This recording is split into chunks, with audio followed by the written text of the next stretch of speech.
Bom dia. Tem gente que chegou adiantado. Ana Laura,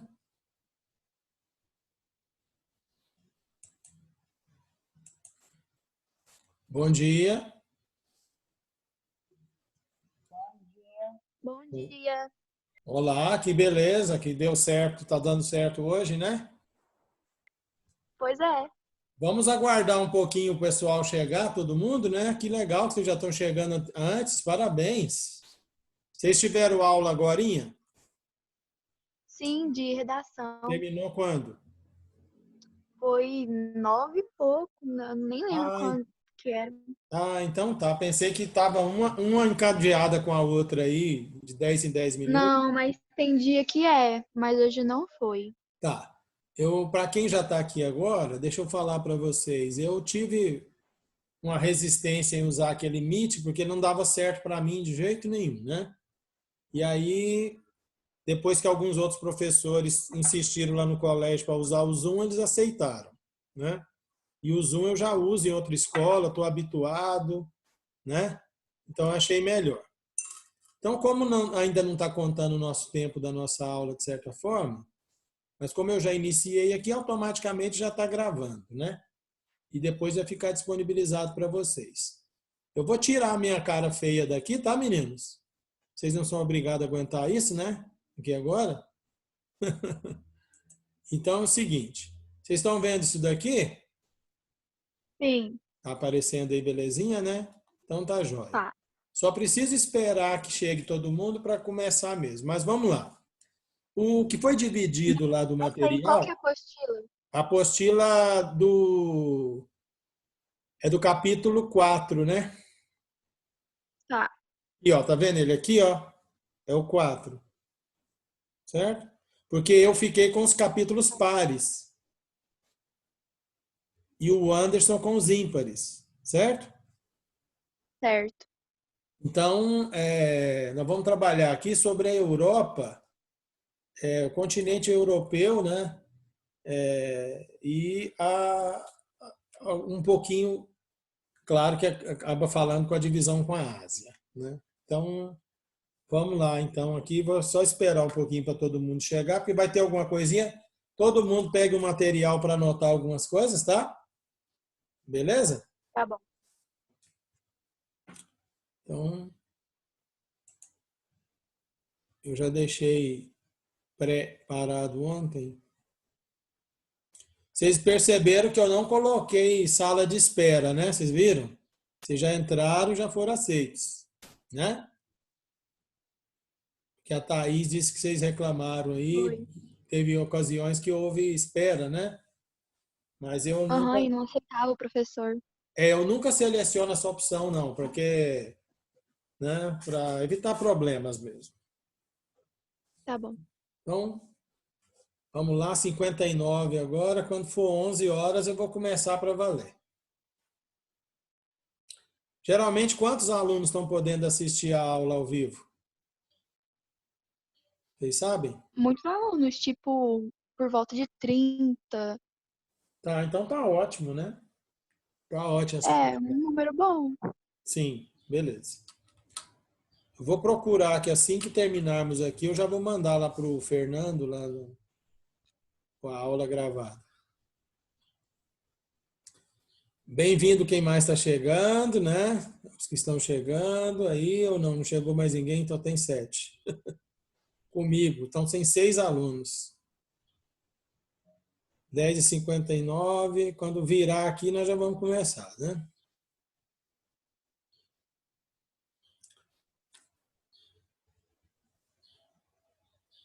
Vocês pegaram o material físico? Eu não peguei o meu, só estou usando esse aqui. Peguei já. É, Apostila 2 que o senhor fala, né? não deu certo para eu ir lá no horário. Então tá, deu 11 horas, né? Então a nossa hora oficial está começando agora.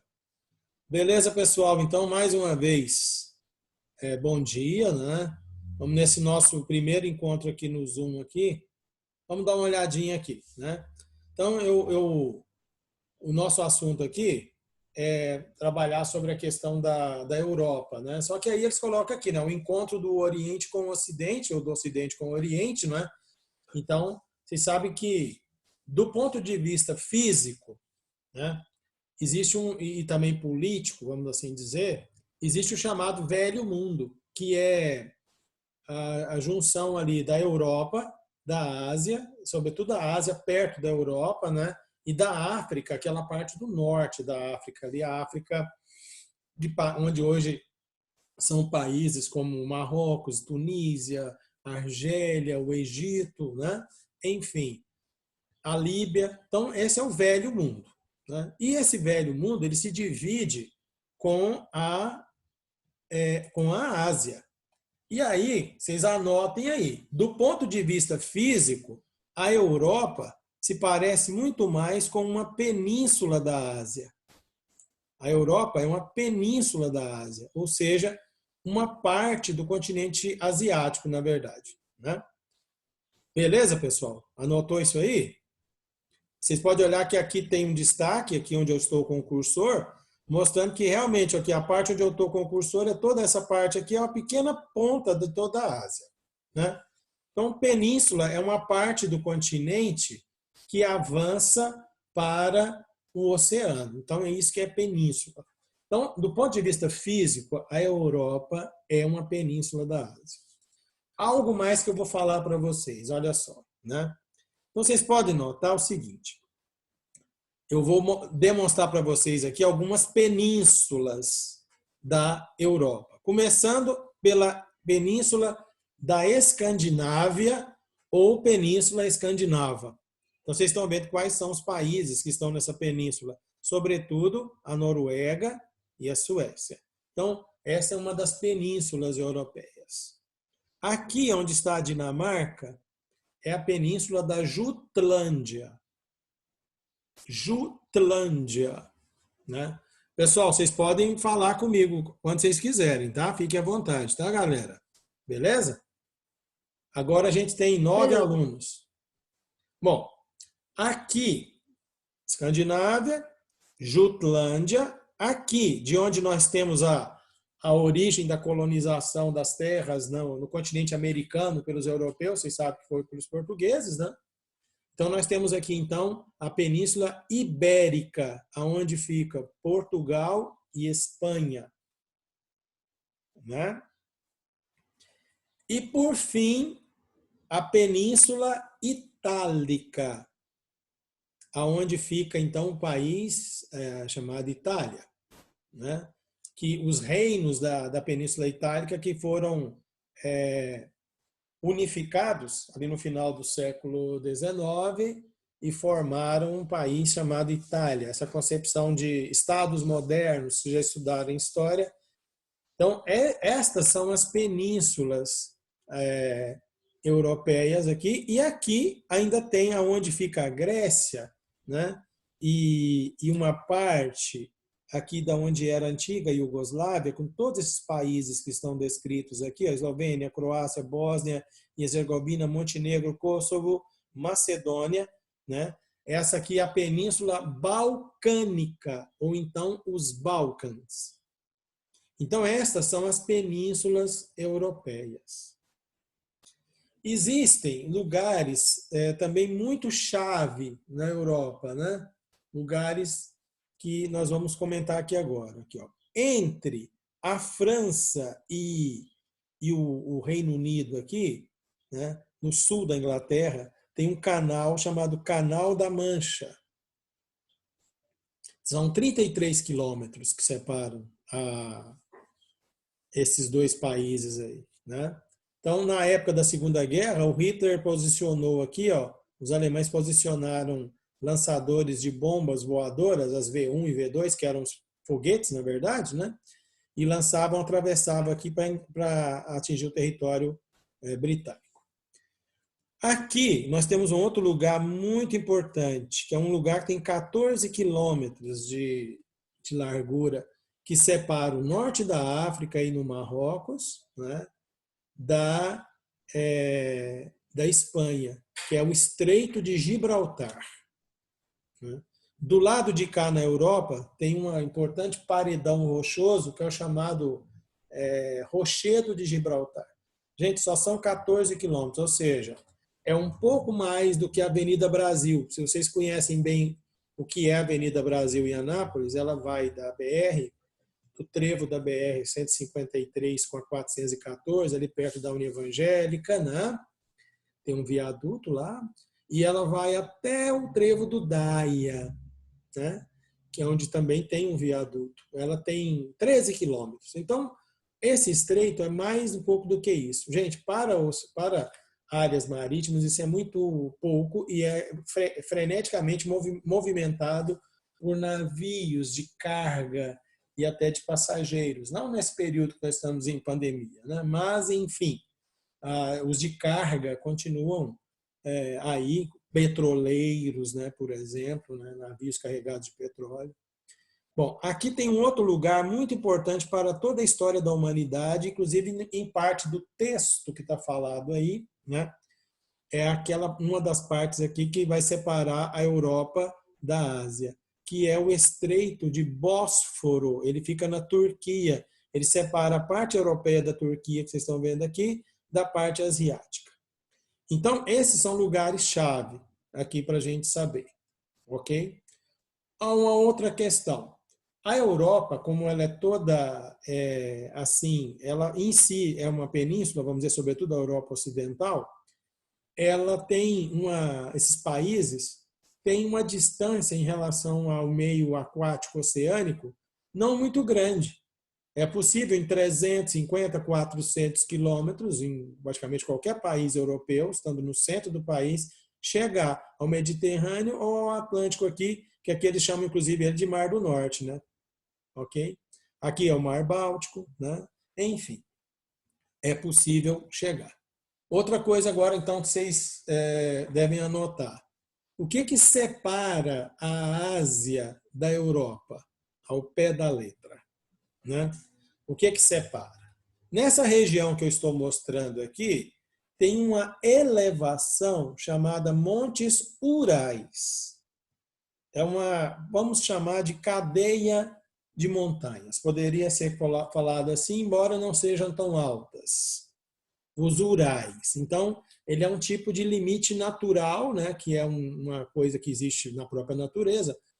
Poderia ser um rio e tal, como é aqui, ou lago, né? Esse lago-mar chamado Mar Cáspio é outra coisa que separa a Europa da Ásia. E aqui a parte ao sul do Mar Negro, né? Tá certo? Essas são as partes aonde que termina e começa a Europa, né? Que depois foi até colocado como um limite político, né? Que é a chamada fronteira. São essas partes aqui, tá certo? Os Urais, o Cáspio e ao sul do Mar Negro. Beleza, meninos? Agora, olha só, o nosso mapa, ele tem, então, aqui, utilizando coisas da geografia, lembrando, ele tem um título, né, que é a regionalização da Europa.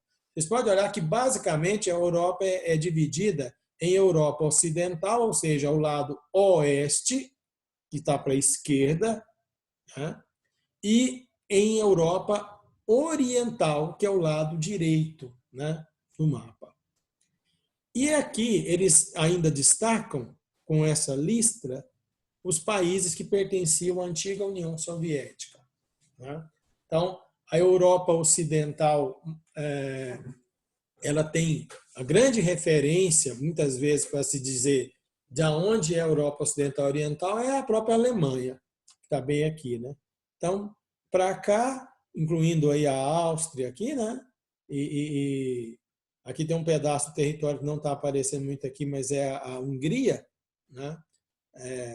Está um pouco para cá, ó, onde era o Império Austro-Húngaro aqui, que a gente vê que é a divisão da Europa Ocidental e Oriental. Então, isso são do ponto de vista que eu estou querendo destacar para vocês aqui, alguns aspectos físicos, vocês devem ter percebido, né? O nome das penínsulas e o nome de estreitos aí, né? E o próprio Canal da Mancha. Beleza? Seguindo aqui. Dando sequência. Então, eu queria que vocês... temos o texto aqui, depois vocês vão ler esse texto e tal, né?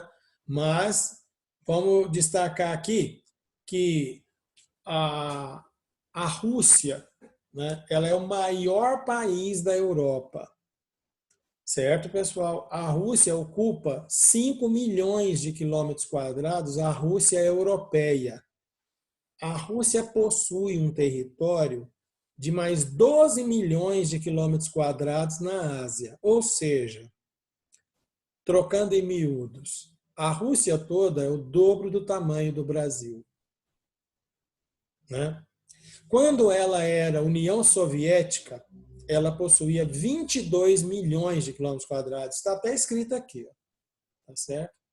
Mas esse país, Rússia, né, que depois que terminou a União Soviética, vai ser um país capitalista, ele passou pela experiência socialista que nós não vamos dar destaque plenamente aqui agora. Mas, por exemplo, no seu material, mostra aqui estátua, né, que está mostrando aqui a representação dos camponeses e dos operários, né? Ou seja, o trabalhador do campo e o trabalhador da cidade. Um com um martelo, né? Um tipo de marreta aqui, e o outro com uma ferramenta de corte, né? Alguém vai chamar de cutelo ou foice. E curiosamente, né, gente, ganhou, está um pouco na moda, uns tempos para cá, as pessoas colocarem quem fabrica ferramentas cortantes, se chama cutelaria, né? Então, e tem gente virando cuteleiro, né? Mas, enfim, o cutelo ou o martelo como símbolo dos trabalhadores no poder. Então, a Europa, agora vamos lá, falando um pouco mais de Europa aqui em si, avançando aqui um pouco, né? Nós temos aqui, de cara, indo para essa parte de exercício, né? Diferencie a Europa Oriental da Europa Ocidental, descrevendo suas principais características. Bom, gente, olha só. Ele pediu para ser primeiro a Europa Oriental, né? Então, vamos falar, a primeira característica, ela é a parte mais continental, vamos assim dizer, da Europa, né? A Europa Oriental, certo? Ela está muito mais ligada, mais próxima da Ásia, certo? Ela possui países que são chamados de povos de língua eslava, né? Porque nós temos aqui, eu quero voltar nos mapas posteriores. Aliás, aqui é para frente, na verdade, me lembrei. Está demorando um pouco para carregar. Olha aqui, ó. Este mapa mostra, né? Olha aqui, título, né? Principais impérios coloniais europeus. Então vocês veem aqui que esse vermelho aqui com esse tom, né? Olha onde está aqui, ó, Índia, aonde é Bangladesh, né? Uma parte da antiga Birmânia aqui, Indonésia. Aqui nós temos toda a Oceania, né? Toda a Oceania, sendo que aqui é uma parte da Ásia e separada da Oceania aqui nesse país, né? Que é a própria Indonésia. Então aqui a gente tem outros países como a Malásia e ingleses. Vocês podem olhar que os ingleses estão aqui, ó, onde é a África do Sul, Lesoto, Botsuana, então ingleses, do Egito, né? Aqui onde é a Nigéria. Então, os ingleses e aqui na América do Norte, né, gente? Essa parte aqui dos Estados Unidos, atual Estados Unidos e o Canadá. Os portugueses, olha aqui, ó, basicamente aqui, né? Aqui, Moçambique e Angola, né? E aqui poderia mostrar na China, só que tem uma parte muito pequenininha, um lugar chamado Macau. E também tem na Índia, 2 lugares, chamado Goa e o outro se chama Diu e Damão. É o domínio português, né? Então, língua portuguesa. Então, nós estamos aqui olhando mapas, textos, eu estou aqui explanando para vocês em língua portuguesa. Lembrando a vocês que esta língua é uma das línguas neolatinas, não sei se vocês já estudaram isso, ou seja, derivadas do latim diretamente, né? Então a gente tem as línguas neolatinas que estão aqui, por exemplo, no mapa, ó, o espanhol, o francês, né? O italiano, o português e tem também o romeno. E tem algumas línguas faladas na Federação Helvética, que é a Suíça, Confederação Helvética, que é a Suíça, que são o romance, o provence, né? Tem uma língua também falada na Bélgica, que é o florim, que é uma língua, aliás, o flamenco, que é uma língua que também é neolatina. Beleza. Agora vocês veem aqui, isso aqui compunha o Império Britânico e tudo e tal. Aonde vai chegar com essa história? Vamos chegar ao seguinte, a Europa é o berço de grandes acontecimentos na humanidade, né? A gente tem que lembrar, por exemplo, vocês estudaram, a gente vai ter mais algum material, eu quero até mostrar para vocês a questão das trilhas pedagógicas, no seu, nessa parte aqui, ó, se você acessar esse B-Drive, tem as trilhas pedagógicas, são atividades bastante interessantes. A Europa, ela foi lá que surgiu o capitalismo, socialismo, anarquismo, o fascismo, né? Parte do que se chama neoliberalismo, né? Que o capitalismo é o liberalismo, né? O neoliberalismo, parte dos seus autores, né, como o Hayek, né, ou o Milton Friedman, que é americano, e o Hayek, se eu não estou enganado, ele é sueco. Então você tem essas questões surgindo aí. A ideia de blocos econômicos surgiu na Europa. As duas grandes guerras mundiais tiveram como principal palco, né, o local onde aconteceram realmente os bombardeios e a maior parte das mortes, da destruição, dos genocídios, né, ocorreram dentro do território europeu. Então, esses domínios coloniais que aqui estão, eles vieram de onde? Né? De quando houve o início, ali na Idade Moderna, que vem posterior, portanto, à Idade Contemporânea, lembrando lá de história, quando os europeus tiveram a necessidade de sair daqui para chegar até aqui na Ásia. Espero que vocês estejam acompanhando aqui o cursor, né? Eles queriam fazer um caminho de rota comercial alternativo ao que eles faziam por aqui, ó, né? Na antiga Rota da Seda. Eles precisavam cruzar o Mar Negro a partir da Turquia, não é? Lá no tal Estreito de Bósforo. Só que os turcos tomaram Constantinopla, vocês lembram disso em história, e impediram a passagem dos europeus. Então, sobretudo navegadores aqui da Península Itálica, né? Você teve um importante genovês na Gênova, né? Na Península Itálica, que o Marco Polo, que fez viagem à China, né? E a China é uma civilização muito distante, mas muito populosa, e ela possuía produtos de alto valor agregado no mercado europeu. Os europeus precisavam também de obter como pagar essas mercadorias, e então as navegações e as descobertas, invasão, conquista e exploração de novos territórios na Oceania, a partir de 1700 somente, né? As possessões aqui da Ásia já foram imediatamente no período, né? A costa africana toda aqui, ó, essa parte mais ao sul e este lado aqui que é o lado oriental, e por fim a América, aonde nesta parte da América aqui que é a costa do Pacífico, eles conseguiram através do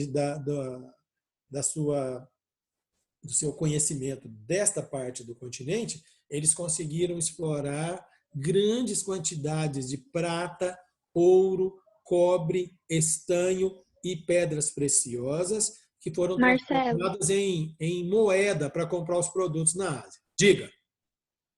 Então eles precisavam de conquistar os territórios para quê mesmo? Eles precisavam, a Europa precisava, já era tradicional na Europa, desculpe se eu causei alguma confusão, então vou começar rapidinho. Os europeus sempre compraram produtos que vinham da Ásia. Eles compravam isso muitas vezes de pessoas dos árabes. Os árabes é que sempre faziam esse entreposto, né? Mas muitos europeus também tinham as suas próprias missões comerciais, eles iam, né? Mas aí eles compravam produtos como os tecidos finos, como os tecidos feitos de seda, não sei se vocês conhecem, né? Mas tem um tecido sintético da seda que é o cetim, que é utilizado muitas vezes como roupa de cama, para travesseiro, para roupas que as pessoas do sexo feminino usam, né? Aquelas roupinhas de dormir que na minha época a gente chamava de baby doll, uma coisa assim, né? Esses tecidos e também os temperos, né, chamados de especiarias, canela, cravo, a cúrcuma, né, que é o açafrão, né, pessoal, entre outros produtos como a pimenta, vários tipos de pimenta. Então eles tinham valor agregado na Europa, tecidos coloridos e tal, que somente pessoas muito ricas usavam tecidos coloridos, a nobreza europeia. Eles precisavam dessas mercadorias. Então eles tinham suas rotas que eram por terra, a maior parte delas, porque eles iam no Mediterrâneo, né? Poderiam vir aqui também pelo Mar Vermelho, numa outra rota, mas essa não era muito feita por eles, era por aqui mesmo, né? Passavam pelo onde hoje é o Afeganistão, né? O território da Síria, do Líbano, passavam pelo Afeganistão, a chegar na China, passando próximo da Mongólia, em outras áreas, e próximo à Cordilheira do Himalaia. Isso foi impedido a passagem. Então eles tinham a necessidade de fazer uma rota nova para comprar. Com essa necessidade, a Europa também vivia, porque já era um lugar muito populoso, uma escassez de recursos minerais, porque toda a vida, a partir da antiguidade, o ouro, né, pelo seu tem o seu valor, né? Qual é o valor do ouro? Primeira coisa, eu respondi sua pergunta, você que fez? Quem foi que fez a pergunta? Sim, fui eu. Qual o nome? Respondeu. Ana Beatriz. Ana Beatriz. Então tá, respondi, então ficou legal.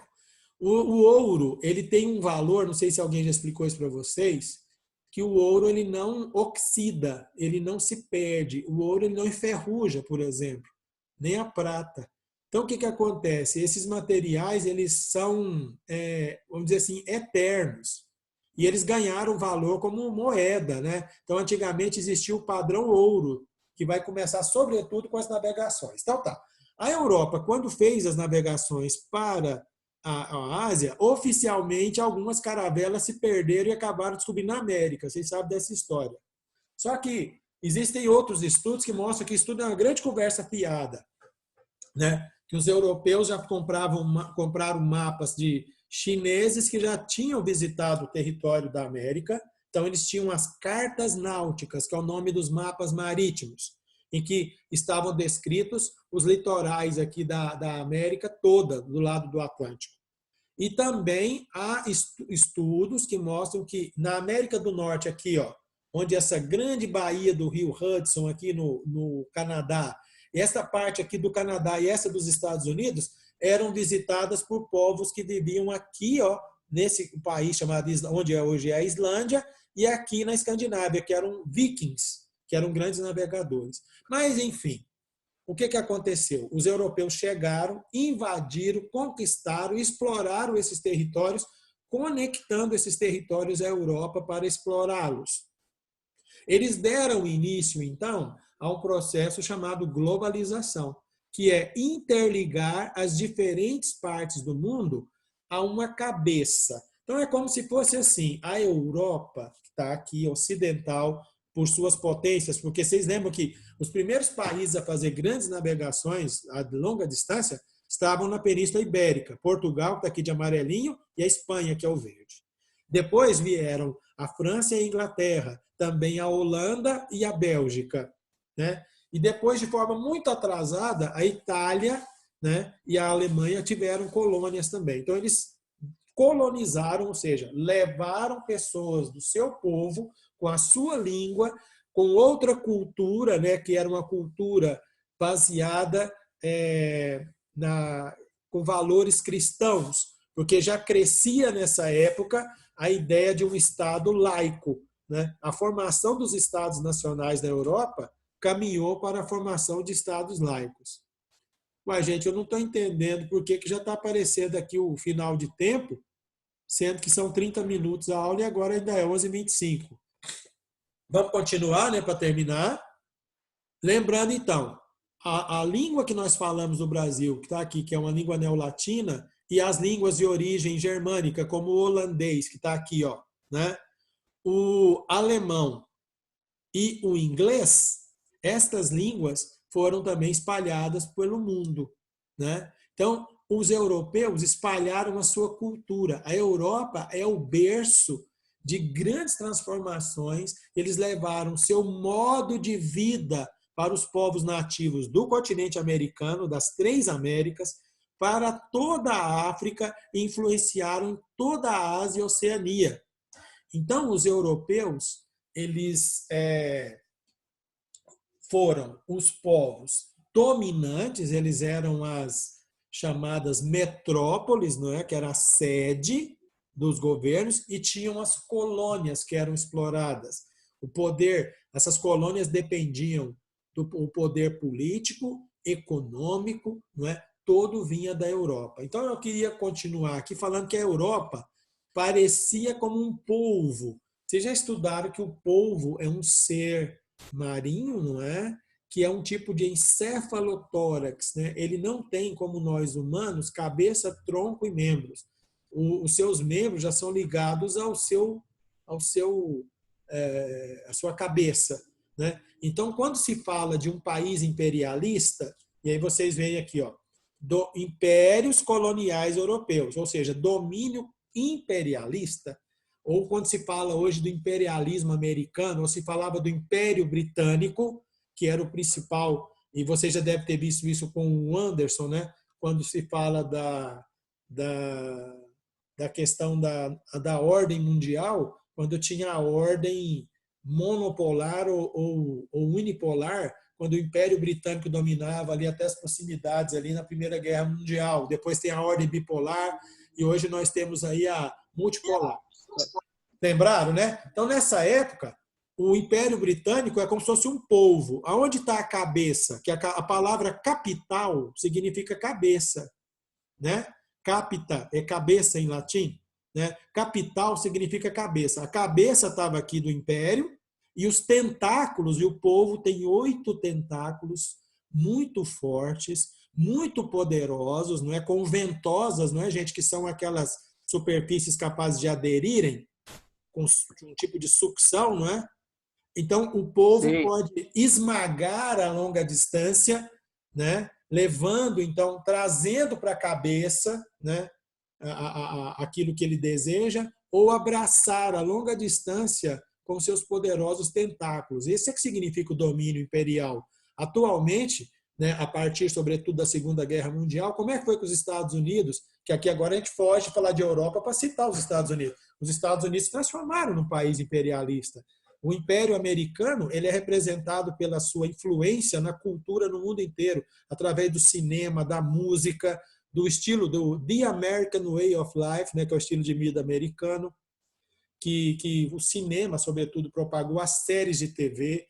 Então, nós temos aí os Estados Unidos têm bases militares em tudo que é parte do mundo, tem satélites de espionagem, tem até um conjunto de satélites chamado keyhole, né? Ou buraco da fechadura, que é o que significa essa expressão, né? Ou seja, o que alguém faz quando olha pelo buraco da fechadura? Está espiando, espionando. Então, os Estados Unidos, eles têm esse domínio imperial aí hoje, né? Então, através de várias vertentes. Mas, na época, a Inglaterra dominava pela força militar e pelas rotas comerciais, né? Então, o inglês é falado em tantos lugares do mundo e acabou que depois um país que dominava o mundo tem língua inglesa e o país que domina tem língua inglesa. Isso explica, em parte, por que o inglês é uma língua, vamos dizer assim, a gente chama de língua universal. Você tinha um império que era de língua inglesa. Um império posterior vem também tinha sido colônia inglesa, né? E tem a língua inglesa como a sua principal língua falada lá no país. Então, de modo que a Europa influenciou o mundo através do contato com os povos nativos, do extermínio dos povos nativos, do genocídio, que é a matar as pessoas, do etnocídio, que é eliminar as suas culturas e impor um modelo de produção capitalista, não é? Com valores baseados, então, nos valores cristãos, né? Então, o colonialismo europeu levou a todo mundo os valores cristãos. Então, vocês podem observar, por exemplo, vários países europeus, não sei se você nunca observou, mas eles têm cruz na bandeira. A cruz está em diferentes posicionamentos, às vezes como o país da Escandinávia, por exemplo, né? As caravelas portuguesas vinham com aquela cruz de Malta, por exemplo, né? Então, eram missões que buscavam estabelecer o domínio europeu no mundo, né? Então, a Europa tem uma influência completa hoje. Daí, quando a gente fala de Europa Oriental e Ocidental, qual foi a Europa que influenciou o mundo inteiro, gente? A oriental ou a ocidental? Respondam para mim, por favor. Oriental? Não, a ocidental, né, que é de onde vêm esses países Ocidental. aqui, ó. Todos esses países estão naquela porção anterior lá do nosso material, do lado esquerdo do mapa. Então é a ocidental, né? Beleza? Lembra que oeste, por exemplo, aqui, ó, o Brasil tem costa aqui, ó, só no Atlântico, é o lado leste do Brasil. No caso da América do Sul toda, então o lado leste é o Atlântico, que é o lado direito, o lado oeste é o lado esquerdo, é o Pacífico. Então, aqui é o lado, vamos dizer aqui é o lado oriental do Brasil, né? E aqui é o lado ocidental do próprio continente americano. Então, aqui, ó, o Japão, e você nunca esquecer disso, Japão e China não são chamados de países orientais, ou a própria Índia, porque estão aqui, ó, à direita de Greenwich. Né? Beleza? Então, o Ocidente é o lado de cá, saindo da Europa em direção ao Atlântico. Não esqueçam disso. Né? Então, a Europa Ocidental é que influenciou. Agora, vamos falar aqui. Na Europa, tem alguns ramos linguísticos, né? Como eu falei, os latinos, as línguas germânicas, né? E o ramo eslavo. Os povos eslavos, né? Tem muita gente em Anápolis com sobrenome eslavo, né? Tinha médico aqui com esse sobrenome, tem, né, gente? Kwiatkowski, né? Por exemplo, são pessoas da Polônia, da boa parte da Tchecoslováquia, da República Tcheca, da Eslováquia. Os russos, os ucranianos, eles têm língua chamada eslava, apesar que o russo é um ramo próprio, mas enfim, são línguas, povos eslavos. Significam que eles são da Europa Oriental. E, por fim, tá, para a gente concluir aqui, que no período chamado bipolar, qual foi o ponto de referência utilizado para separar o mundo em dois blocos? Não era o Muro de Berlim? Não é, galera? Berlim, a capital da Alemanha antiga, que durante o período que durou a separação da Alemanha oriental e ocidental, a capital da Alemanha capitalista era a cidade Bonn, né? B-O-N-N, Bonn. Depois que teve a reunificação, a capital acaba voltando, né, para Berlim, onde tem o muro, o portão de Brandemburgo. Mas, enfim, a Alemanha, ali a partir, sobretudo, de Berlim, é que era utilizada como separação do mundo, chamava-se, o Ocidente é considerado o mundo capitalista, né? E o Oriente considerado, então, o mundo socialista. Beleza?